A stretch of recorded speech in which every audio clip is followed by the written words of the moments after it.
ipa-dismiss ang kaso.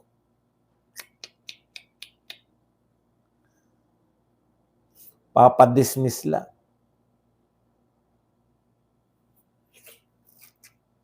Nangingitlog kayo ngayon ng itlog. Kawawa naman. Magre-retiro na raw si Martires, sabi ng Rappler. Dapat daw wag lang pumayag na basta magretiro, dapat daw kasuhan. Kasuhan? Hindi po umaatras katulad ng gusto nilang ipaliwanag na naduwag daw po. Hindi po naduwag. Sumagot po si BP Sara, hinarap niya po ang summon ng impeachment court. Ibig po sabihin, siya po ay lahat ng utos ng impeachment court, hindi niya po tinatanggihan. Paano nyo natatawag na naduwag? Kayo po ang dapat sumagot. Paano nyo ipapaliwanag na hindi cover ng 1-year ban yung 4th impeachment? Ang dami nyong nalalaman na tatawid-tatawid. Sa 19 Congress pa lang, pwede nang ma-dismiss. Sabi nyo, di ba? Ang isa sa mga kinakatwiran nyo, bawal anong tawag doon? Yung si Bato. Dahil siya na yung judge. Para pa siyang abogado ni BP Sara. Nung abogado na ni BP Sara yung humingi ng dismissal, tahimik kayo ngayon. Sinabi ni Dilima Shell na malakas ebidensya ng kaso, dapat nga madaliin pa nila, ombudsman para makonvict na si Inday. Bakit natatakot sila? Kasi sinabi po ni ihahabol daw nila yung ebidensya. Ihahabol mo pa lang. Ang lakas ng loob nyong ipademanda si BP Sara, wala pa pala kay ebidensya. Boss Baz, nagbibigay nga ng libreng vaccine yung China noon, pero dahil sa propaganda ng pro-US, mas pinili pa nila yung bumili sa US kaysa libreng vaccine ng China. Ay, hindi naman po. 1 milyon po yung binigay na libre. Susunod po, may bayad na rin. Budget of military assets po.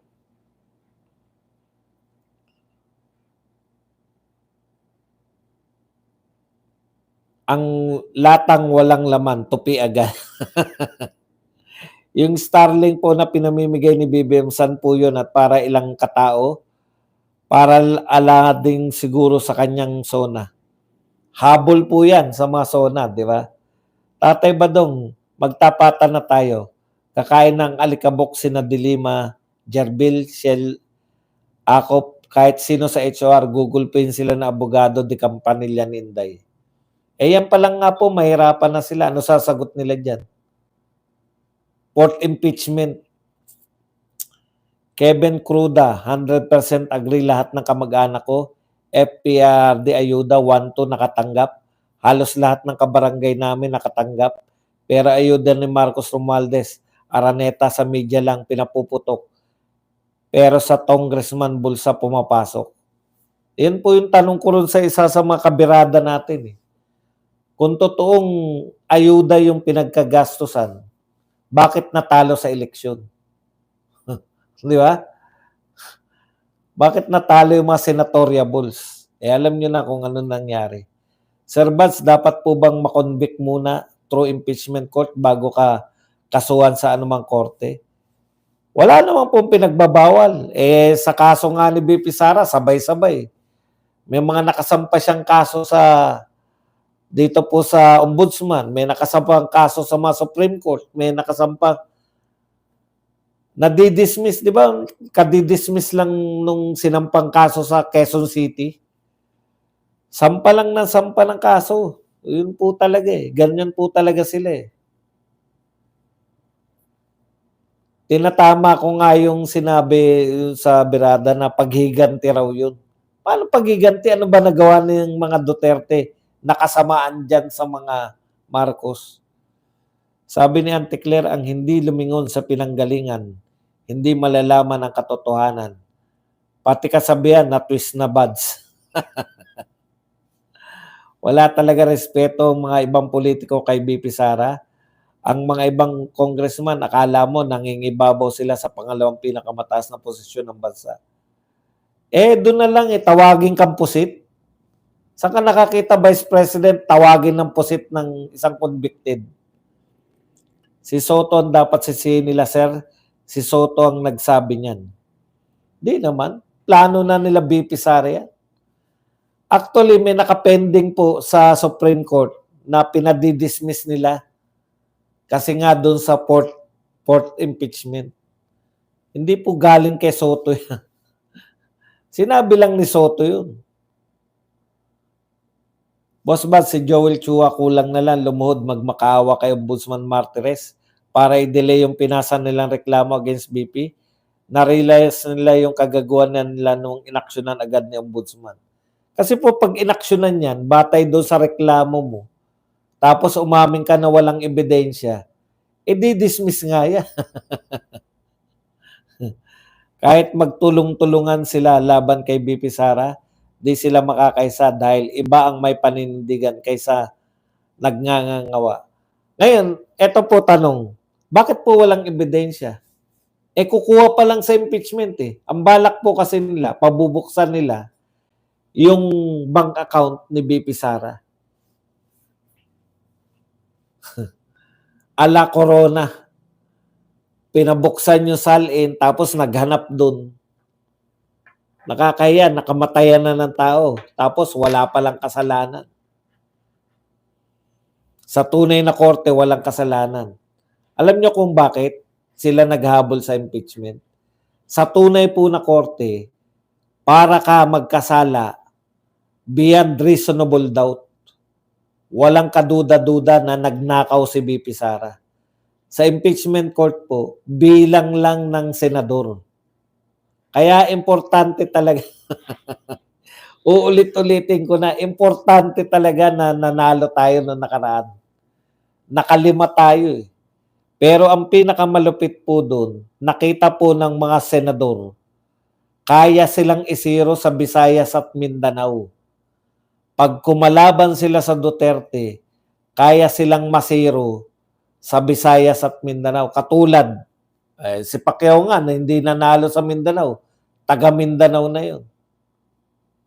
Ganun po yung power ng mga Duterte. Nakita nila yan. Kaya may 18-5 tayo na botohan sa Senado. Malamang hindi magkakalayo dyan yung boto ng botong dismissal. Yan din yun. Yan lang iniintay nila eh. Na hindi si Bato. Ayaw nila sabihan na po, bakit kayo mga senador din ang nagpa-dismiss? Dapat na nagpapa-dismiss yung may katawan. Walang katuturan si BBM na nawagan ng peace sa Iran, Israel, pero tapang-tapa sa China. Good morning, Boss Badong.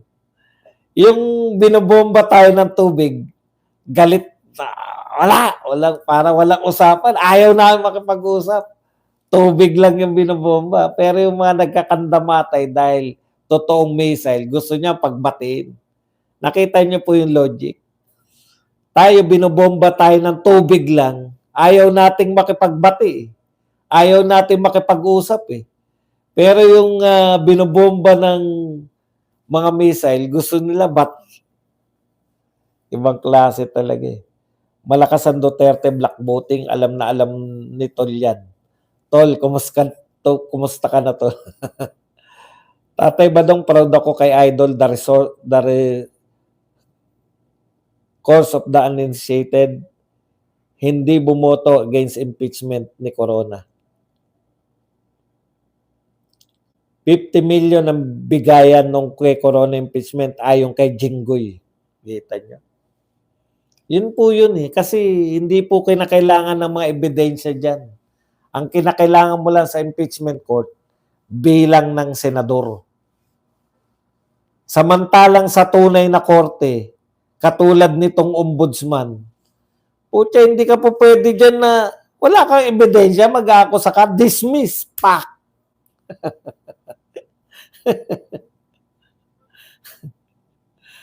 Pustahan tayo, sagot ni Sara sa ombudsman ay pa-dismiss ang kaso tulad ng Senate. Paratang lang, wala namang evidence. Correct. Di ba? O kaninong kasalanan yan? Sa inyo.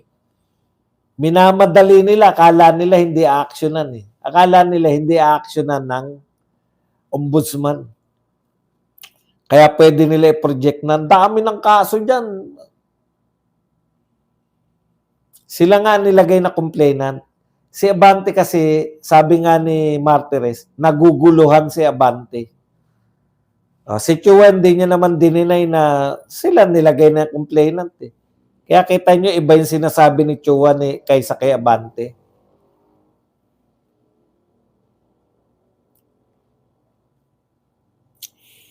Tatay Badong, ngayon lang ako nakakita ng pusit na napakaputi. Palpak nga pati, di ba? Pati pagtataguri, pusit, siya yung mukhang pusit eh. Si De Lima umiiyak dati na walang hustisya sa Pilipinas. Ngayon naman, mabilis na aksyon sa kaso. Nakakampi niyang nagsampa nagreklamo naman. Mahirap maging abogado to. Galit pag mabilis ang aksyon. Kasi nga, gusto nila siraan si BP Sara. Ganun naman yung ginawa kay Corona eh. 'Di ba? Tinignan yung salin. Inopen yung mga bangko. Ganun din ang balak nila. Kaya dapat hindi na matuloy talaga yan. Tatay Badong, wala atang GC sina De Lima at Chua. Nagkakagulo. Bakit dinamay pa?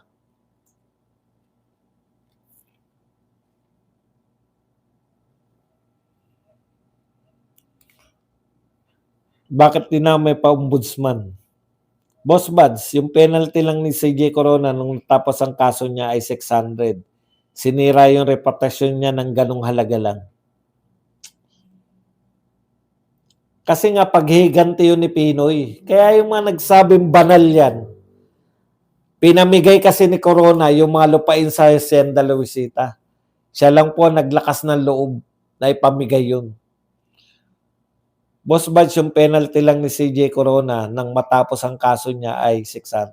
Tatay Badong, pandemya season, ang problema, sobrang haba ng pila, madaming nabibiyayan kahit baha, nagkakabigayan. Totoo yun. Kaya nga na, di ba, napupuna pa yung mga ibang mayor. Bakit ba walang social distancing yung pamimigay ninyo? BBM Project, nakakabilib si Tatay Digong impeachment ni BP at 20 pesos na bigas. Flood control, Talyano Gold. Tingnan natin kung ano ang gagawin ni Chua sa ombudsman kasi hindi pwedeng withdraw ang kaso na na-file.